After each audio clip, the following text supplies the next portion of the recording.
Bak, bu da bak. Birinci ortamımızda çıkın kalırsan. Bu bile atsan koyacak. Aa, kimler kasırak? Bir de elədim bir avro. Bir de elə. Ben de ağzıma tökülmüş. Tökülmüş. Aslında tökülmüş. Masa tökülmüş sordu. Heç kimdə yanmır axı burada. Məndə yarısı töküm. Budur.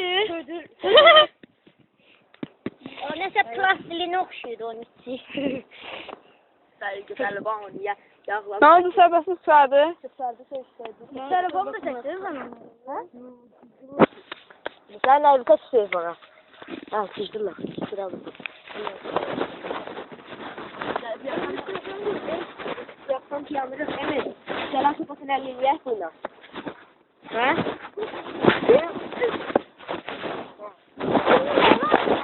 Əldə söhbət etmiş. Ha, sen niye ben ısıtırmıyorum? Avos ya olsa bu yapım dağıtacak.